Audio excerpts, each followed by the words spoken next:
Okay, let's talk about how to install the torque converter in your transmission. Here's a transmission, and there's the input shaft, and there's your stator support. Down inside, you can see the two little nubs. They go to the pump rotor. Here's our pump rotor, and there's our two little nubs that you can see in there. They fit on the converter neck like this. That play is normal. You also have the stator support, which splines down in there and spins on the stator in the torque converter. Now we have the input shaft, the input splines.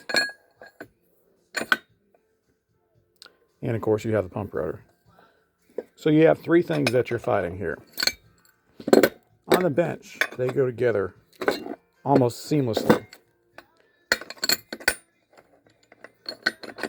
But when the transmission is on the jack and you're putting it in there, it poses a problem. Even to seasoned technicians, not just the shade trees, even the seasoned techs run into this issue. So I'm going to put this in. I'm not going to be able to video it, but when I put it in, usually there's 3 clicks, but I'm also going to show you what else to look for. Okay, the converter is in the transmission, but it's not in all the way. And you can look at the spacing in relation to the case if you put a straight edge across it. It's nowhere near deep enough. And it will make you think that it's in, but you can't hear the pump gears going click, click, click. Okay, not much has changed, but one very important thing has.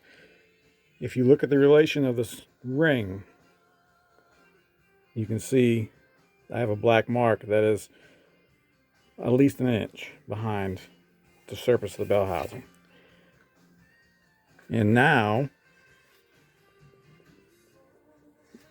the phone may not pick it up, but I can hear my pump gears clicking.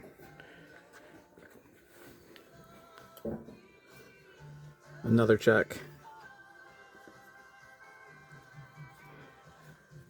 Just by the spacing of my fingers, I can tell that it's in. That is the proper way to install a torque converter. Please, please, please be sure that you get this right. If you don't get this right, what happens is the neck of the converter will engage elsewhere, and when you force it up, because it will force up, it'll bust this rotor, and it's going to be a bad day. The very first thing you need to do after the transmission is bolted to the engine on all 6 spots, and they're all tight, approximately 35 foot-pounds, is verify the freeness of your torque converter. If your converter does not spin free, you need to stop right then and there, because there's a chance you can still fix it. You can still catch it before the rotor is broke. If you ignore it, you're going to find out later on down the road that your motor's not going to turn, or you're going to go and start it and the starter's going to go clonk, clonk, clonk, and it's not going to turn. So just trying to pass along some helpful tips. I've had some questions about this. The other thing you also want to make sure is this pilot right here goes into the back of your crankshaft, which I already have. Whenever I build a transmission, I absolutely positively want the torque converter that is going in the car in my possession.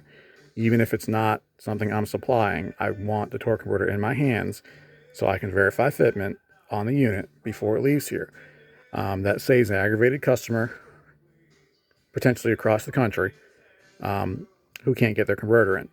If I have verified it here when I've assembled a unit and the customer has a problem, it's almost always one of the 3 things I just went over, and it could be very easily rectified over the phone, via text, via email.